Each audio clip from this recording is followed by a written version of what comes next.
आज हम सिखिज़्म के फाउंडर, सिखिज़्म के जो रचयिता है, उनके बारे में बात करेंगे, गुरु नानक के बारे में बात करेंगे। उनको गुरु क्यों कहा गया और वो गुरु नानक का जीवन क्या था और कैसे गुरु नानक इतने व्यक्ति बड़े बने कि उन्होंने धर्म तक की स्थापना कर दी और उनके जीवन के क्या कृत्य थे, ये भी देखेंगे साथ में। तो चलिए स्टार्ट करते हैं। गुरु नानक जी जो थे, वो टीचिंग देते थे कि टीचिंग मतलब कि वो लोगों को समझाते थे। उनके अंदर एबिलिटी थी कि चीज़ों को समझाया जाए लोगों को कि किस प्रकार से लोग अभी चीज़ों को समझ रहे हैं और आगे किस प्रकार से इसी चीज़ को समझा जा सकता है।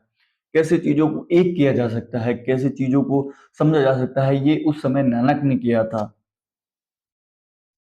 1469 1469 में इनका जन्म है और इनकी जन्म की कहानी जो सबके साथ होती है, उनको सीधा एक ऐसा पुरुष बना दिया गया जो कि महान है, क्योंकि लोगों ने फिर बाद में स्टोरियाँ बनाई थी। वो जो वहाँ पर थे, एक व्यक्ति आया, जीवन जिया उसने, तब तो शायद ऐसा कुछ नहीं हुआ, लेकिन जब उनकी मृत्यु हो गई शरीर की, तब ऐसी चीज़ें हुई कि जो वास्तविक जो नज़ारा था उसको बदल कर चेंज कर दिया गया, क्योंकि लोग वापस नानक जैसा नहीं बनना चाहते थे, लोग वापस रिबेल नहीं बनना चाहते थे। कुछ बहुत कम लोग रहे होंगे जिनके अंदर क्षमता थी और बाकी ने ऐसी कहानियां बनाई जो कि हमको एक दर्शाती है कि नानक कितने महान थे उस जगह पर। नानक जब बोर्न हुए तो उनके जब वो जहाँ जिस रूम के अंदर जन्मे, उस रूम के अंदर प्रकाश ही प्रकाश छा गया। बहुत प्रकाश, और ऐसे चारों ओर के लोग देख रहे थे, ऐसे प्रकाश छा गया, इतना प्रकाश था। ये एक स्टोरी है, ये एक मेटाफर है, रूपक के तौर पर इसको समझा जा सकता है। ये किस प्रकार से नानक के जीवन में कैसी घटनाओं का उल्लेख करते हैं लोग और नानक को कितना उच्चतम मानते हैं लोग। नानक सवाल पूछते थे हर चीज पर। जैसे कि एक पंडित था, तो उसने जनेऊ धारण कर रखा था ऐसा। तो उसने जनेऊ धारण कर रखा, तो नानक ने पूछा कि ये जनेऊ क्यों धारण कर रखा है, ये तो खुल भी जाता है। कहा ये भक्ति का प्रतीक है मेरी का। तो कहा ये तो खुल भी जाएगा, अभी मैं इसको तोड़ लूं तो ये निकल जाएगा, अभी तो बाहर, ये तो शरीर के बाहर है। तो फिर उसने कहा तो मैं क्या करूं। तो नानक ने कहा इसको हटाओ और अपने दिल के अंदर उस चीज को बचाओ, मतलब उस चीज को अपने दिल के अंदर ही पूर्णतः संभालो, ताकि कोई भी व्यक्ति, बाहर वाला व्यक्ति उसको टच तक ना कर सके। ये नानक की टीचिंग थी। इतने व्यापक दृष्टिकोण के समय, उस समय नानक का दृष्टिकोण था। और एक सच्चा सौदा नाम की जो स्टोरी है वो सुनूंगा, जो कि काफी प्रचलित है सिखिज्म के अंदर, और सच्चा सौदा शायद बहुत से लोग जानते भी हैं। तो ये है स्टोरी। जब नानक के पिता नानक, गुरु नानक जी को पैसे देते हैं कुछ कि कुछ सामान लाने के लिए, कि इनसे कुछ बढ़िया कर लेना या फिर कुछ बढ़िया सामान लेके आना या फिर ऐसा कुछ बढ़िया सौदा करके आना। तो नानक साहब जब गए तो फिर वो कुछ सामान लेके आ रहे थे वापस। तो सामान लेके आए तो देखा कि कुछ साधु मिल गए उनको। तो उन्होंने कहा कि यार सच्चा सौदा या फिर सबसे बढ़िया सौदा तो यही होगा कि मैं इनको, ये अपने जो पास, मेरे पास जो सामान है खाने के लिए, वो मैं इनको दे दूं। और नानक के पास जितने भी रुपए थे वो सब उनको दे दिए, और सामान था वो भी उनको दे दिया। और नानक ने ये समझ लिया कि हाँ सच्चा सौदा हो गया। लेकिन वापस नानक जब घर गए, ये हमारी सोसाइटी तो ऐसी ही थी हमेशा से ही, ये यहाँ पर कहानी में हमको मिलेगा कि हमारी सोसाइटी हमेशा से ही ऐसी थी। हम सभी तो नानक नहीं है, लेकिन हमने जब नानक पैदा हुए तो उनकी कदर नहीं की है। तो नानक जब वापस घर गए तो फिर उनके पिता ने ऐसा कहा कि ओ ये क्या कर दिया तूने, ये कैसा सस्ता सौदा है। या फिर सोसाइटी के आपको नॉर्म्स मिल जाएंगे उस समय के भी। तो नानक के पिता जो थे वो हिंदुइज्म से जुड़े हुए थे, हिंदू धर्म था उनका। तो फिर वो देखिए नानक ने धर्म तक पलट दिया, क्योंकि उस समय हिंदू धर्म का काफी पतन हो चुका था। धर्म के अंदर रिफॉर्म लाने वाला कोई व्यक्ति रहा नहीं, धर्म को एक नई जमीन पर बोने वाला कोई रहा नहीं। तो फिर ये सारी चीजें घटित हो गई। तो फिर नानक ने पूरा धर्म बनाने की स्थापना, धर्म की स्थापना करने की जरूरत पड़ी, क्योंकि फिर हिंदुइज्म को कोई बताने वाला, कोई समझाने वाला, उसको रिफॉर्म करने वाला कोई रहा ही नहीं। और नानक को उम्मीद नहीं थी कि वापस इसको रिफॉर्म किया जा सकता है। तो इसलिए जिस जगह पर नानक थे वहां पर इस्लाम भी बहुत फैला हुआ था। तो इस प्रकार से नानक ने फिर सभी को एक किया, सभी को साथ में लिया। हिंदू मुस्लिम जाति वाति भी हटाई, लेकिन फिर भी काफी हद तक रह ही जाती है जो चीजें है। फिर नानक की एक स्टोरी आती है कि नानक 3 दिन तक गायब रहे। 3 दिन तक किसी को दिखे ही नहीं। 3 दिन तक किसी को पता ही नहीं कि नानक कहाँ गए। शायद वो नदी के अंदर थे, शायद कुछ ऐसा ही है कहानी। फिर एक स्टोरी आती है कि नानक जब, मतलब ऐसे काम कर रहे थे, कहीं पर वो काम करते थे।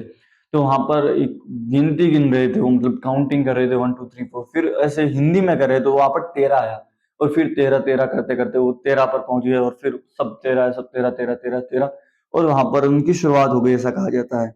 और फिर कोई भी हिंदू नहीं है, कोई भी मुसलमान नहीं है, इस मूल बुनियाद पर आगे बढ़ा सिखिज़्म कि हिंदू मुस्लिम को थोड़ा साइड में रखते हैं और हिंदू मुस्लिम जो दोनों की धारणाएँ हैं वो भी इसके अंदर पूर्णतः समा जाए। क्योंकि हम देखते हैं कि कोई भी चीज़ नई नहीं हो पाती, चीज़ों के फॉर्म चेंज होते हैं, तो चीज़ों के फॉर्म चेंज हो गए, हिंदुइज़्म भी उसके अंदर मिलता है आपको सिखिज़्म के अंदर और इस्लाम भी मिलता है आपको सिखिज़्म के अंदर, दोनों चीज़ें मिल जाएगी। आउटर एंड वो जो हर धर्म के अंदर या फिर एक फिलोसॉफी के अंदर, दर्शन के अंदर आपको मिलेगा कि जो हैप्पीनेस है वो इनसाइड है, आप बाहर कहाँ खोज रहे हैं, ये सिखिज़्म के भी अंदर मिलता है। यहाँ पर एक बहुत ही बढ़िया बात नानक के द्वारा कही गई है कि व्यक्ति जो गलत व्यक्ति है, उसके जो विचार है गलत, उनको मार दो। व्यक्ति को मारने की ज़रूरत नहीं पड़ेगी। जो नानक का दृष्टिकोण था वो एकदम सीधा जो है, बहुत ही सूक्ष्म और सीधा था कि किस प्रकार से कोई भी व्यक्ति कुछ भी कहता है कि ये बात इस प्रकार से, तो उसको इस विचार को भी मार दो। उस विचार को मार दोगे तो जो पीछे अहम बैठा है, वो जो खुद को बनाए बैठा है, वो तो अपने आप ही खत्म हो जाएगा, क्योंकि वो तो इसके हिसाब से अपने आप को मान रहा है। तो नानक ने कहा उस विचार को ही मार दो, तो वो जो अहम रहेगा वो अपने आप ही मिट जाएगा। और उस अहम के लिए सबसे बढ़िया वार ढूंढा गया कि सीधा इस विचार को जो उठ रहा है इसको ही मार दो, शरीर को मारने की जरूरत ही नहीं पड़ेगी, क्योंकि शरीर द्वारा ये संचालित नहीं हो रहा है ये व्यक्ति। अब जो है एक नानक के जीवन का जो दृष्टिकोण है वो आता है कि किस प्रकार से नानक ने रूढ़ियों को तोड़ा। नानक जो थे, नानक गुरु नानक के जीवन में ये सब बखान आते हैं, फिर स्टोरी आती है कि कोई व्यक्ति था एक जो अपने पितृ होते हैं या फिर घर के अंदर कोई समाप्त हो जाता है कम आयु के अंदर, तो उसको पितृ कहा जाता है, या फिर जिसकी शादी नहीं होती उसको पितृ कहा जाता है। तो फिर जो पितृ रहते हैं उनकी पूजा की जाती है, उनको पानी दिया जाता है, ये पानी दिया जाता है, ये सोशल नॉर्म्स थे उस समय के अंदर, आज भी चलते हैं। तो ये जो सोशल नॉर्म है इनको नानक ने कहा कि क्या कर रहे हैं आप? तो उन्होंने कहा पितरों को पानी दे रहा हूँ। तो नानक ने कहा एक थोड़ा पानी मिलेगा मेरे को भी। तो नानक ने पानी लिया और ऐसे फेंकने लग गए ऐसे ऐसे। तो कहा उस जो पंडित था या फिर जो उस घर का व्यक्ति था, तो उसने कहा आप क्या कर रहे हैं? कहा कि जो पंजाब के अंदर मेरे घर है, वहां पर जो मेरे खेत है, उनको पानी पहुंचा रहा हूँ। कि यहाँ से कैसे पहुंचेगा यार, यहाँ से कैसे पहुंच जाएगा पानी? तो उसने कहा, उसने ऐसा कहा तो नानक ने कहा हाँ बात तो सही है। तो मेरे को ये बताओ ये जो आप पानी दे रहे हो यहाँ पर इन पितरों को, तो यहाँ से कैसे पहुंचेगा उन आत्माओं के पास? तो उसने कहा हाँ बात बिल्कुल सही है, और उसने ये नॉर्म तोड़ दिया। अब मैं इसको एक स्टेप और आगे ले जाना चाहता हूँ या फिर समझाना चाहता हूँ कि इसको और एलिब्रेट करना चाहता हूँ। नानक को शायद में भी ऐसा लग सकता है कि आत्मा अलग अलग होती है, लेकिन आत्मा अलग अलग नहीं होती और आत्मा कहीं पे जाती नहीं है। नानक की स्टोरी में ऐसा आता है कि जो परलोक में आत्माएं हैं उनको फिर आप पानी यहाँ से कैसे दे सकते हो? तो यहाँ पर ऐसा नहीं है, आत्मा एक है, और एक वो ऐसे इस प्रकार है क्योंकि वो है ही नहीं, क्योंकि जो चीज हर जगह है वो उसको नहीं कहना ही एक दृष्टिकोण अलग है, लेकिन बात वही है। यदि मैं कहूं कि आत्म जो है वो कहीं पर है ही नहीं और हर जगह है, तो ये दोनों एक ही है। आप आत्मा को पानी दे चाहे पानी ना दे, वो ऐसी चीज ही नहीं है। ना आत्मा का शरीर है, ना शरीर का आत्मा है, इससे कोई मतलब नहीं है। अष्टावक्र कहते हैं ना मेरा शरीर है, ना मैं शरीर हूं, दोनों से मेरे को कोई मतलब नहीं है। अष्टावक्र की बात ये उच्चतम श्रेणी से जहां से आती है, तो नानक का भी यही दृष्टिकोण था, लेकिन उस समय शायद लोगों ने अलग समझ लिया होगा। मेरे को ऐसा लगता है कि नानक को तो समझती, लेकिन लोगों ने अलग प्रकार से समझा होगा इसको। तो ये आत्मा का कॉन्सेप्ट जो है ये बहुत ही खूबसूरत कॉन्सेप्ट है, इसको ऐसे विकृत किया गया है शायद स्टोरीज के अंदर, लेकिन ये है बहुत ही क्लियर।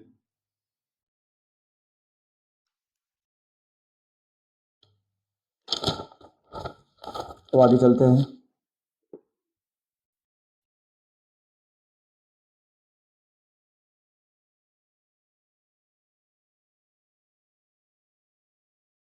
और भी बहुत सारी स्टोरीज है यहाँ पर, मैं कुछ बढ़िया बढ़िया मक्का एंड मदीना भी उनकी स्टोरी आती है। मक्का की जो स्टोरी है वो आपको सबसे ज्यादा प्रभावित करेगी, या फिर मेरे को जिसने सबसे ज्यादा प्रभावित किया। मक्का की जो स्टोरी है कि नानक गए मक्का, मक्का एंड मदीना इन दोनों की शहर के उन्होंने, तो नानक जब मक्का गए तो वहां पर जो नानक थे, जो उन्होंने वहां पर जो शहर, वहां पर जो होता है हज वगैरह, वो वहां पर किया, और नानक जो थे उनके पैर जो थे मक्का की तरफ करके सो गए। तो फिर एक व्यक्ति आया, वहां पर जो मौलवी होगा वो आया होगा, तो वो आकर नानक को कहता है कि श्रीमान, आपके पैर जो है वो मक्का की तरफ है, इनको साइड में कर लीजिए या फिर दूसरी तरफ कर लीजिए। तो नानक ने कहा, इन पैरों को उस तरफ कर दो जिस तरफ मक्का नहीं है। तो फिर उसने ट्राई किया, उसने पैर घुमाए तो मक्का साथ में घूम रहा है नानक के पैरों के साथ में। फिर नानक ने कहा, फिर उसने कहा ये तो गजब हो गया। तो नानक ने कहा, ऐसी कोई भी साइड नहीं है जहां पर गॉड नहीं है। तो मक्का जहां पर गए तो फिर उन लोगों को समझ में आया कि हाँ, जो हम मक्का को पूज रहे हैं वो एक हमारी मान्यता मात्र है, और उससे आगे कुछ नहीं है मक्का। जो इब्राहिमिक ने जो पत्थर रख दिया वहां पर, वो भी मान्यता है। जो हम हज कर रहे हैं ये भी मान्यताएं हैं। हिंदुज्म के अंदर भी आपको मेरे साथ मिलेगा कि कोई एक व्यक्ति है, स्टोरी मेरे को याद तो नहीं है, लेकिन वो जो शंकर का जो शिवलिंग रहता है वहां उधर पैर करके सो जाता है। फिर उसको एक पंडित आता है, वो कहता है कि अरे नहीं, ये क्या कर रहे हैं आप, पैरों को हटाइए इधर से। तो वो कहता है हटा दो इनको। तो फिर वो जैसे ही पैर हटाता है तो शिवलिंग पैरों के साथ में घूमने लग जाता है। तो यही है, ये मान्यताएं मात्र है। ये जो मक्का हुआ और शायद शिवलिंग हुआ, चाहे कुछ भी आप जो बाहर चीजें देखते हैं, ये मान्यताएं मात्र है। इनको अच्छी तरीके से समझा जा सकता है, लेकिन इनको कॉमन मैन यूज करता है तो ये मान्यताएं मात्र ही है। जो कि उस समय आप देख लीजिए, उस समय नानक ने तोड़ दिया। जो भी नॉर्म्स बनाए गए उनको नानक ने तोड़ दिया।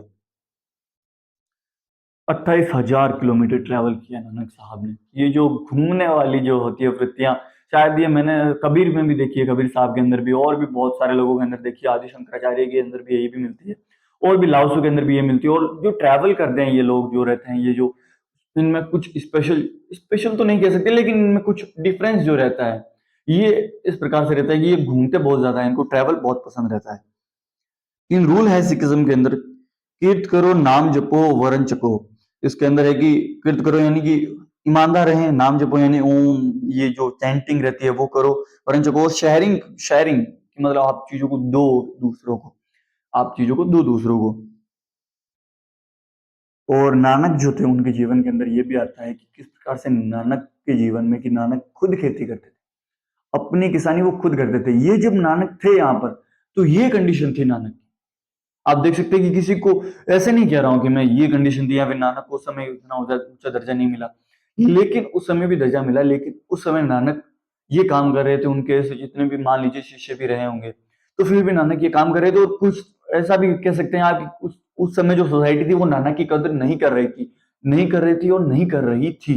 यही सच्चाई है, हमें नानक के जीवन से ही पता चलता है, बहुत जगह यही पता चलता है। जो कि हर व्यक्ति के जो भी कुछ ट्राई करने की कोशिश करता है, समाज के अंदर तोड़ने की कोशिश करता है, उसके साथ यही होता है।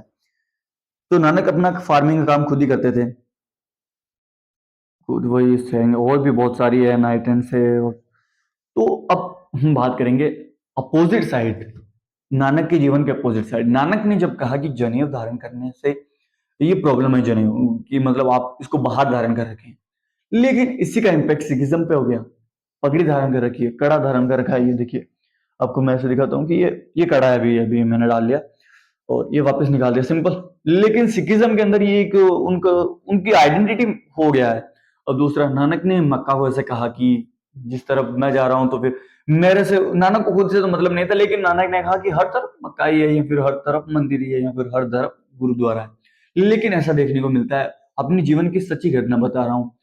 ऐसा हुआ कि मैं गया हुआ था अमृतसर, वहां पर जब जहाँ पर वो है गोल्डन टेम्पल, वहां पर मैं था। तो वहां पर जो मेरा दोस्त था एक मेरे साथ, तो उसने क्या है कि इधर ऐसे फोटो करके, ऐसे हाथ करके ऐसे फोटो खींची, ऐसे कि ऐसे करके नानक जो गुरु नानक जी का जो है वहां पर गोल्डन टेम्पल, वो स्पेसिफिक, वहां पर ऐसे करके फोटो खींची ऐसे, और हाथ यहाँ पर फोन था, और जैसे कि अपने हाथ में ले रखा हो गोल्डन टेम्पल को, इस प्रकार से फोटो खींच रहा। तो वहां पर एक व्यक्ति है जो वहां पर ही था, शायद उसको मैं नहीं जानता उनको क्या कहते हैं, जैसे मंदिरों के अंदर जो पंडित रहते हैं उसी प्रकार से सिखिज्म के अंदर भी उस गोल्डन टेम्पल के अंदर कोई था, गुरुद्वारे के अंदर जो भी है। तो वहां पर वो जो व्यक्ति है वो आता है, और एक उसके पास हाथ में रहता है कुछ ऐसा लकड़ी जैसा, और ऐसा पैर पर मारता है बहुत जोरदार, कहता है कि तू इसको हाथ में ले रहा है, ऐसा कैसे कर सकता है तुम, और उसको गुस्सा आ जाता है। तो ये जो है ये दिखाता है कि उन्होंने कभी नानक को ही नहीं पहचाना, उन्होंने कभी नानक को ही नहीं जाना, चाहे हाथ किस तरफ भी करो, हर तरफ गोल्डन टेम्पल, हर तरफ गोल्डन टेम्पल है।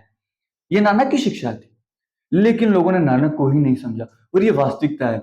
लोग पगड़ी लगाते हैं और उनके लिए ये है कि पगड़ी एकदम परफेक्ट चीज हो चुकी है, अब इसको कोई हटा नहीं सकता।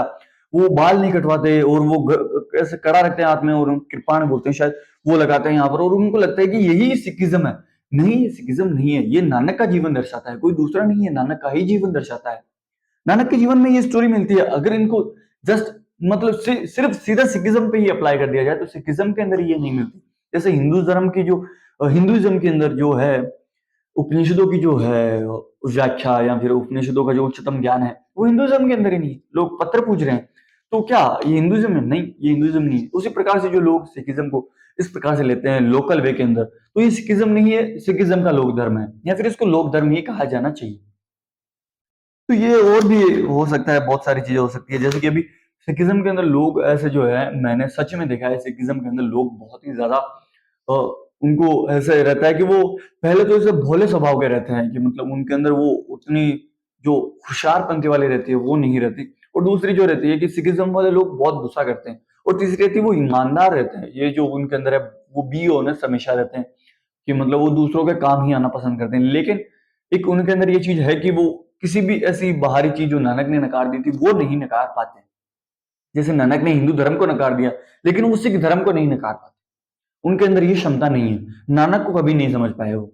जैसे नानक के पास तो थी पूरी विचारधारा थी, कबीर की पूरी धारा थी, लेकिन नानक ने स्वयं को चुना। नानक के स्वयं के उच्चतम रूप को चुना। लेकिन सिखिज्म के अंदर जो लोग हैं वो ये नहीं कर पाते। जैसे कि मैं अभी जो हूँ अभी जैसे कि मेरा उच्चतम रूप जो मैंने कहा कि मैं जो उच्चतम रूप है जो किसी से रिक्त नहीं है या फिर जो किसी से जुड़ा हुआ नहीं है, तो मैं हिंदुइज्म को फॉलो नहीं करता, जो सो कॉल्ड हिंदुइज्म है। और बाकी जो धर्म है वो तो वास्तविकता है, उसको तो आप नकार नहीं सकते। वो तो लॉजिक की तरह जब आप जाएंगे तो अद्वैत की दृष्टि पर आप ऑटोमेटिक हो जाएंगे। जैसे नानक ने कहा कि वो एक है, तो क्या एक है? वो एक जो देख रहा है, वो दृष्टा। और नानक ने उसके साथ जो अल्लाह का कॉन्सेप्ट है उसको भी साथ में लिया कि वो भी एक है। उसको साथ में ही लेकर चलते रहे नानक जीवन भर। और नानक का जो जीवन है वो एक संघर्षपूर्ण जीवन रहा है। तो ये एक मेरी एक दार्शनिक की दृष्टि से नानक का जीवन था। आपको कैसा लगा? या फिर कुछ त्रुटियां रही हो तो वापस उनको सुधारने की कोशिश करेंगे और मैं भी सीख ही रहा हूं समय के साथ।